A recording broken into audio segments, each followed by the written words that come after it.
welcome to episode 2 on Storyteller Stitchery YouTube channel. My name is Melissa. I am the founder and dyer behind Storyteller Stitchery, and we dye hand-dyed yarn, fibre, embroidery threads, make wooden tools and notions for fibre artists, and pretty much everything that we create is inspired by stories, whether it's stories from books like characters and worlds and adventures, or stories from nature or place as well. Those are kind of the guiding inspiration behind a lot of what we create. I did actually in episode 1 record a little bit of a longer intro to myself and the business and my background in fibre arts, and so if you're interested in any of that, I won't recap it here in episode 2, but it is there in the last video if you're interested. But yeah, since last week we have not done too much other than just prep for a lot of upcoming events that we have in April. So I'll talk about them in a little bit. But yeah, we got 4 events coming up in April. So just been spending a lot of time in the dye studio, making mostly yarn, getting mostly yarn ready this week. But we did take a one-night trip down to Tucson on Saturday. So we have a motorhome and we haven't used it for a long time, I think since last summer. And so we'll be using it a lot coming up for the different fibre arts retreats that we have coming up, especially in April. I'm going to be using it a lot in April. So I wanted to take a trip in it and just make sure that everything it's working okay. There's nothing that, with it not having been used for a few months, there's nothing that we need to look at. So we just earlier last week had it in for like all new tires and oil change and all the like regular maintenance stuff. And then the day we left to go to Tucson, we had a completely flat tire, like down to the rim flat on one of the brand new tires. So that was not great, because I was hoping to get down early and go visit a yarn store down there called Birdhouse Yarns. We're going to be having a trunk show coming up with them in May, and so I'd wanted to call into the store and drop in some different products and say hi. But anyway, that didn't happen because we ended up having to take the motor home and get them to look at the tire. It turns out I think they'd put like a valve on it that was leaking, and so there wasn't actually any issue. They just had to like refill the tire and we were good to go after they checked it over. But anyway, we went and stayed in this lovely campground in Tucson. It's a KOA, it's a resort style KOA. So I'll put some pictures in if I can in the video here, but we had a lovely big site with a lovely big patio. And so after working so hard past few weeks, just long hours in the dye studio, just really trying to get as much yarn and fibre dyed up as I can ahead of this next month. So it was really good to just get away and have a little time to relax. And the patio itself had a lovely fireplace kind of built into the wall, and so we had a fire that evening, and it was lovely, a lot of fun. So yeah, that was good. All right, so I have a couple of things I want to share with you all today. One of which is a brand new colorway that is not online yet. I'm gonna have it at the events coming up in April. But I will get it in the online store, but it's not there just yet. But the colorway is called Begin Again. So it is inspired by a book by Oliver Jeffers, and this is like one of his more recent books. And I'm a big fan of Oliver Jeffers books. My son, he's almost 19 now, but since he's like a toddler, like I don't know, 2 or 3, he's always just loved Oliver Jeffers books. And we were really lucky that when he did his book tour for this book, I don't know, maybe October or something like that, a few months ago, he did come through Phoenix and went to Changing Hands bookstore in Tempe. They have 2 locations, one in Phoenix, one in Tempe, different areas of the valley. But yeah, anyway, so we each got one of his books and got it signed, and got to meet him, which is just really awesome. So anyway, but the colors I just think are so striking. And so I was watching TV a couple of weeks ago, and we have some bookcases in the living room, and this caught my eye and inspired me I wanted to do yarn to match it. So yeah, so this is the book, this is the yarn, and the other thing that is pretty cool that I want to kind of point out about this yarn is it's 2 brand new bases to the store. So again, neither of them are online. The colorway's not online yet, the bases aren't online yet, but I will get them updated soon. But this one is 80-20, so 80% merino, 20% nylon, fingering weight. So great for socks, also great for like any fingering weight sweaters and things like that. And this one is worsted weight, and it is 80% merino and 20% alpaca. So it's very soft, and with the alpaca it has like a lovely, just this like lovely softness and kind of drape to it. And it's quite a plump, kind of chunky little 2-ply. It's worsted weight, but you can see like the definition in the 2-ply. So I'm really excited to start carrying both of these yarns. They're like really enjoyable to dye. I don't know, it's so strange, like some bases I don't particularly enjoy dyeing them as much as others, but these two I'm really enjoying. There is going to be a third new base coming, which I don't have to show you today, but I'll show it soon. But so I'll leave that one for another day. But yeah, I'm really in love with these colors on this new one. So it has just some vibrant colors, and it has, you know, some speckles going on. Let's see, I've got some navy speckles, and yeah. So yeah, the colorway again is named after Oliver's book, Begin Again, and I'll get that in the store and uploaded soon. But yeah, if you're coming to Arizona Fiber Festival, Yarn Fest in Loveland, Colorado, YarnCon in Chicago, and then H&H in Chicago. Those are the 4 events that we've coming up, and I will have them at those events. All right, and then another thing, oh actually I should show you as well. So this 80% merino, 20% nylon is what I use to dye up the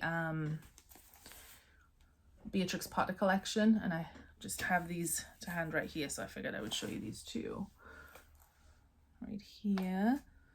So you can see it's just a lovely, I'm pretty sure this one's also 2-ply, but because of the nylon in it, it's hard wearing for socks or anything that you just need it to. I mean, merino is very soft, and so without nylon or silk or something else, or mohair or something else to kind of give it a little strength, then it wouldn't, you know, it wouldn't be so hard wearing. So that's the purpose of the nylon in there, is to just give it a little bit of strength. So yeah, great for socks, but because merino is such a soft fiber, it's also great for anything else. So yeah, this is the new fingering weight base, and I will be getting it updated for all the colorways coming up pretty soon. All right,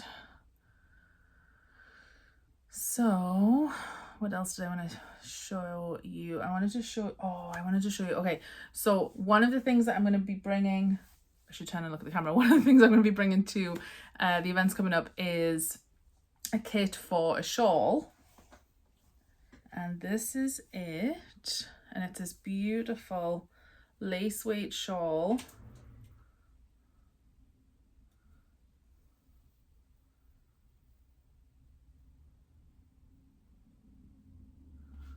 And it's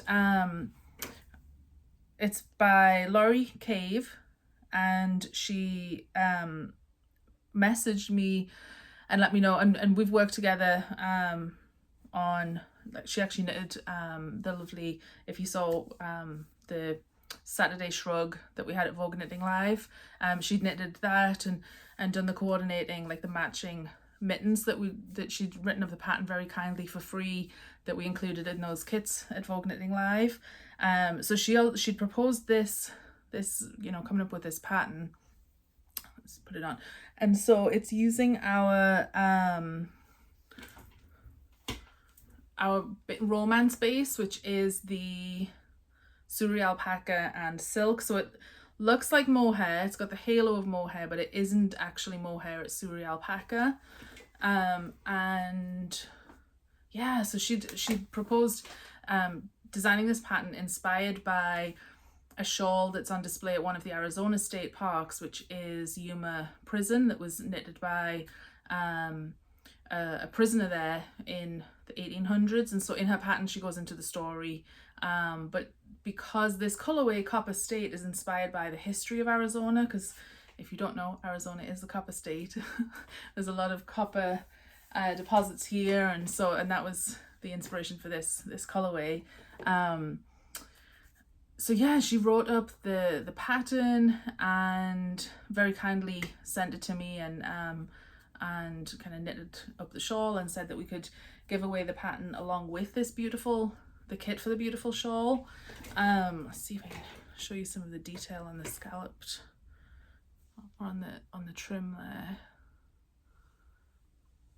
It's so pretty. It's so lightweight, but the lace work is, it's like delicate, but also and I'm quite sensitive to like itchy things around my neck. This one doesn't feel itchy at all. I think if it was mohair it would, but the Suri alpaca doesn't seem to affect me in that way. Anyway, so it takes 2 skeins of the romance base. So this is the Copper State. And so we'll have some kits at the events coming up, including and have this sample on display as well, so you can take a look at it in person. I'm not doing the best job showing it off. Sorry, Laurie. I'm clearly not. I'm not a knitwear model, but hopefully you get a good sense of what it looks like. It's just beautiful. She did an amazing job designing this, and I'm thrilled that she let us use it, and give the pattern along with the kit.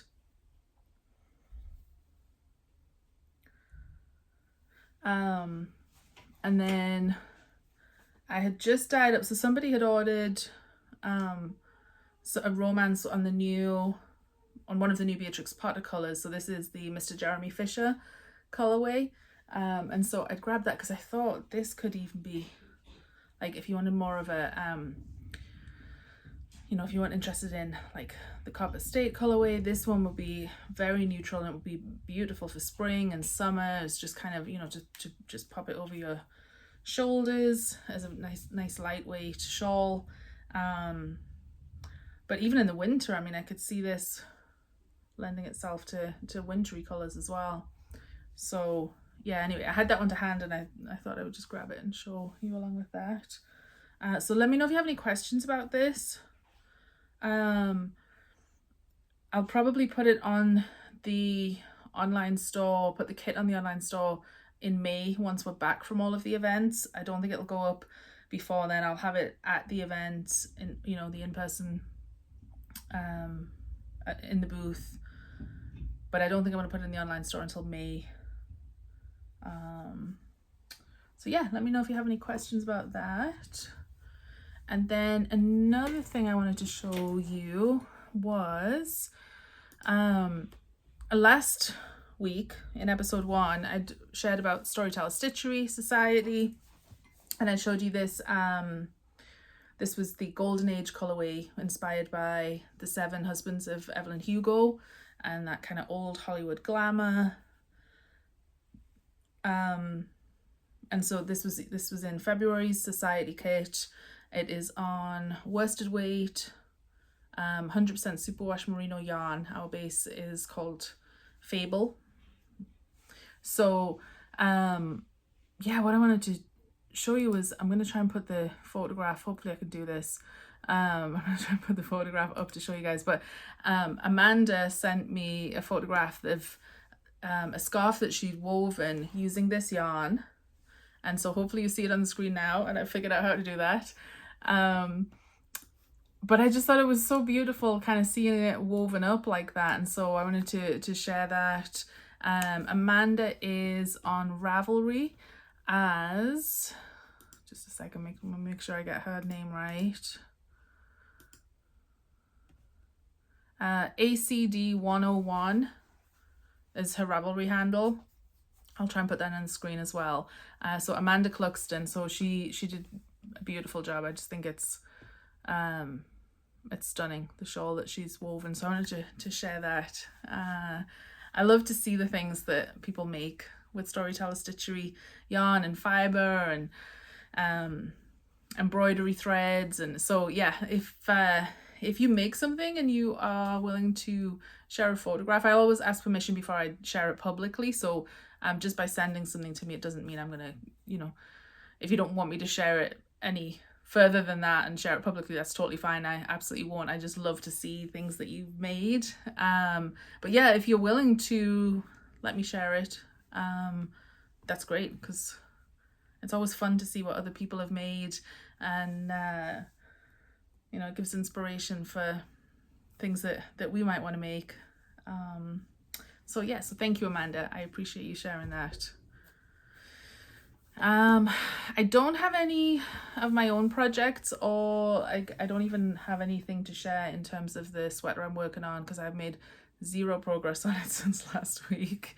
I've just been in the dye studio basically non-stop, other than that trip down to Tucson, just trying to get things ready for April. So I don't have anything to share there, but I did pick up, I swung by a local yarn store in the Phoenix area called Tempe Yarn and Fibre. So Tempe is a city that borders Phoenix, and so I called in there, and we're also going to do a trunk show there later in May as well. But I called in and picked up some fleece while I was there that I wanted to share with you guys. So the farm itself is in the same town as me. Like they're in the same town that I'm in, which is really cool. But so they have their own sheep on the farm. This is just information from the label. But they have their own sheep on the farm, and I'm going to put their website in the description below if you want to take a look. But it's really cool because they also find and kind of source fleece from small farms in Arizona and the other Four Corners states, which is really cool. So Arizona, Utah, Colorado, New Mexico makes up the Four Corners, for anybody that's not on the web. Maybe everybody knows that, I don't know. I never quite know. Being a Brit, I've been here a long time, but I'm British, and I still can't gauge what everybody knows and what's not, you know, common knowledge. So just in case anyone's not aware of what the Four Corners are. Anyway, what's very cool about it is it says that all fibre is traceable to individual sheep and sourced from these small farms around Arizona and the Four Corners. I just think that's really cool. And then the fibre is processed by a small mill here in Arizona, Ranch of the Oaks Fibre Mill in Prescott Valley, Arizona. And I was able to meet with them. We both were vendors at Yarn Fest in Mesa in October. Just really good, wonderful people. And so it's really cool to be able to pick up some fibre to spin from there. And so this one is Finn sheep. I hope I'm not making too much rustling with the camera, but this one is Finn. And so that's not one that I've spun. I was gonna say I haven't spun much of. I don't even know if I've spun any Finn, actually. This might be my first time spinning Finn. If I have, I can't remember a time when I've just. So anyway, it's this lovely, it has this little wisp out the top of the bag, and so you can have a little squish before you buy it. But I was trying to think what I'm gonna make with it, and I think I'm just going to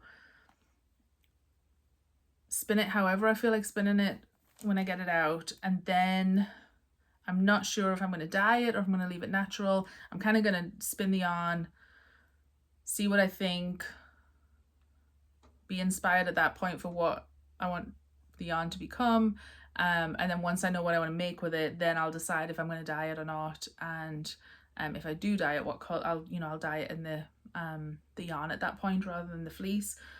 You could do either way, just complete matter of personal preference and preference of the project. Like, there's no right or wrong. You can absolutely, I mean, I sell braids of fiber, and so I do dye fiber, but with this one I think I'm going to spin it up first and then decide, look at how much yardage I've got and what weight I end up spinning the yarn to be, and then figure out a project. I think I might just leave it natural. I don't know. We'll see. Yeah, so that's really cool. And they had a whole wall of just all different fleece and all different breeds of sheep, and so yeah, and that's from Tempe Yarn. So I'll put the links to all of their websites in the description there. What else?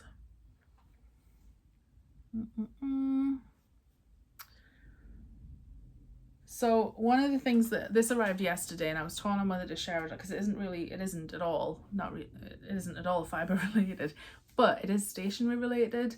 And I feel like if you're watching this channel, you probably are interested in fiber arts and books. And if you're interested in both of those, you're probably also interested in stationery, because there's definitely seems to be some kind of connection. There's a lot of us that love all of those things. So so I'm not going to show everything for it just because I think that would be overkill. But I did receive in the mail yesterday my I subscribed to the quarterly subscription box from Archer and Olive.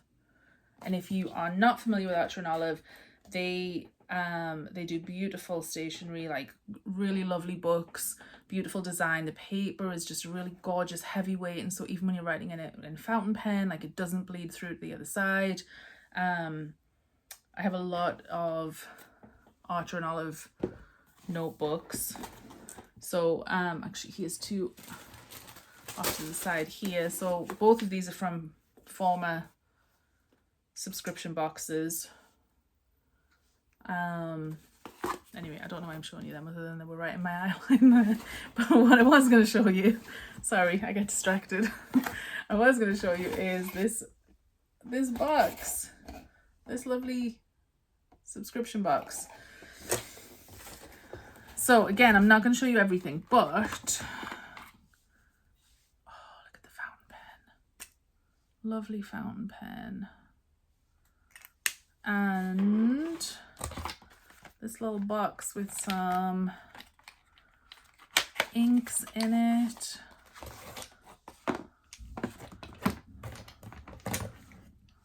Like this. And these lovely colors.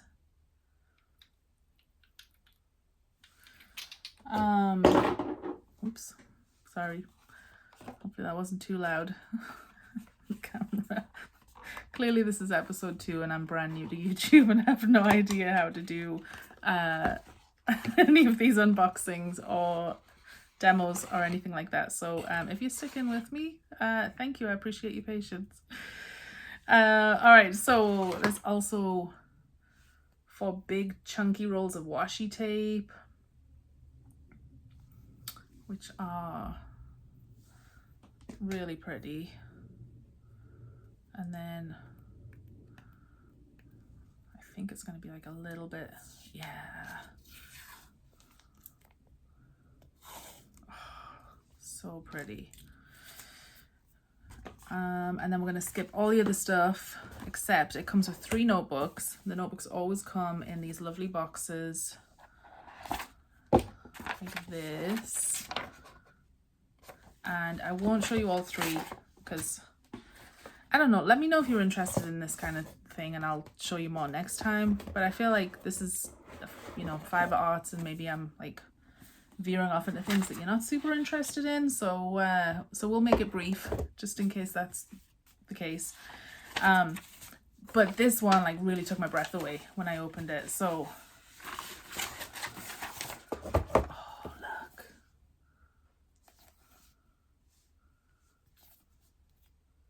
And then what really got me was, I don't know if you can see, oh my god, do you see the torn edges to the pages? Oh, come on. This is too... So, it's this beautiful, it's just so pretty. And then they always come with 2 little ribbon bookmarks, and you know, the little charm that hangs off the bottom. All of the books come with those, but yeah, this one with the torn edges, I don't know, maybe this one will become a journal. I like to have different notebooks for different things. So like I have one that I write down quotes that I like. I have one, obviously I have a journal that I kind of write in. I have one for like, so sometimes I like to do tarot cards, and so I'll kind of write and make notes in there on daily stuff. And then obviously one for like projects, knitting projects I mean. Oh, you know what, I don't have one for spinning right now. Maybe that'll become a spinning one, and just make some notes on projects. I always think I'll remember things, and I don't. If I don't write things down, I will never remember. So yeah, maybe that won't be for spinning. And then I have another one for like just jotting down ideas for the business, for Storyteller Stitchery. So I like to keep, because if I keep things in their own notebook, then I can, you know, find the notes again easier in the future. Whereas if I have one notebook that I just kind of put everything in, then it would get lost. I wouldn't be able to find, I know myself, I wouldn't be able to find it. So everyone's different, works, you know, I'm sure some people would be absolutely overwhelmed by having a ton of different notebooks. But that's what works for me. So anyway, like I say, if you're watching this channel, you probably also love books.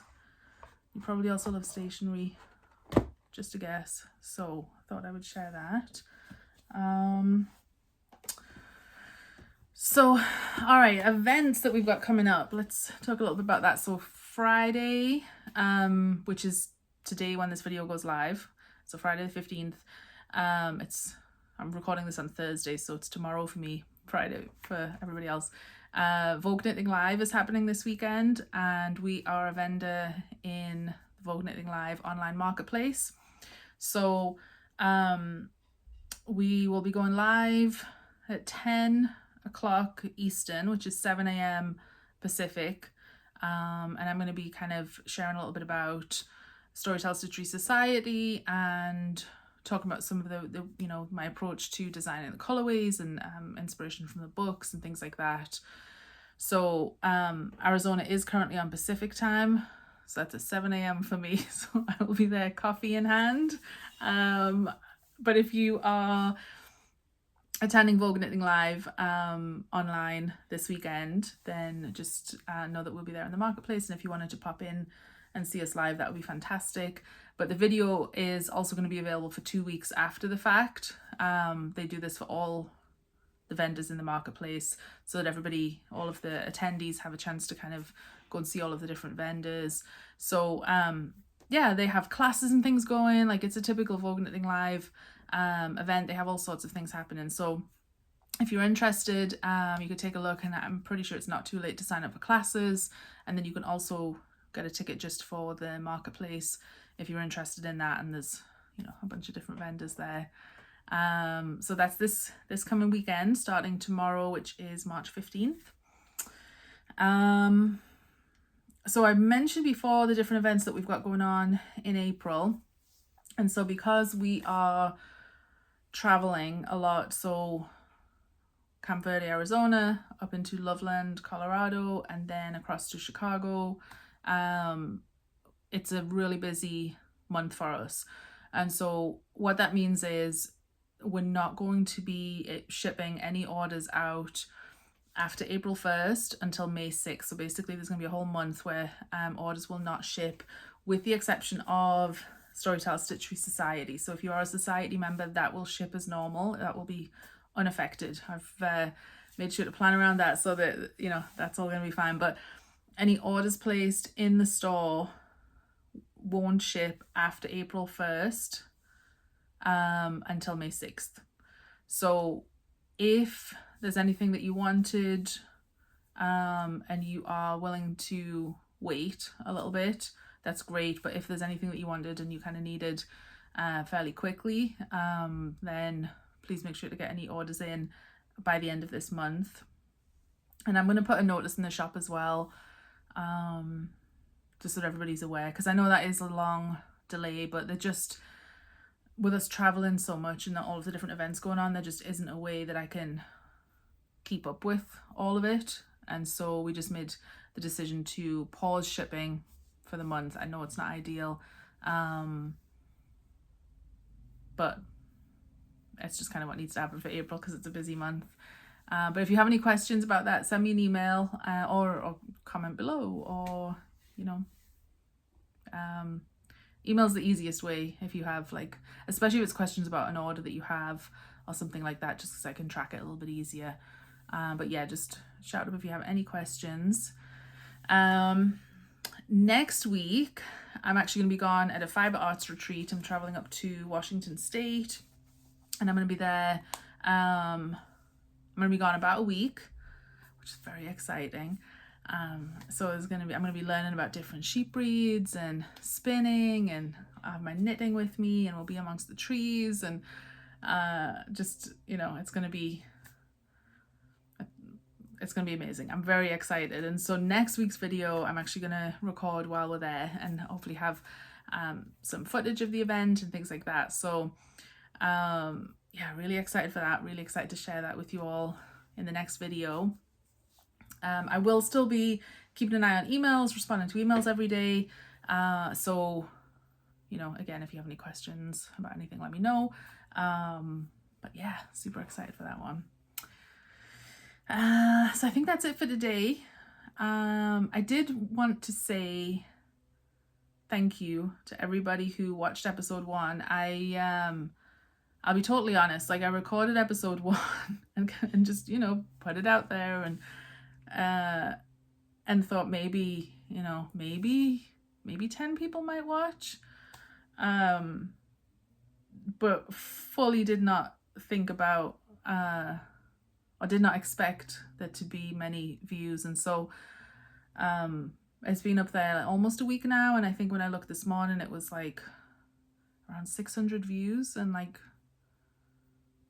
60, just over 60 subscribers, which astonishes me. And just I'm blown away that that many of you watched and decided to subscribe, and I really appreciate that.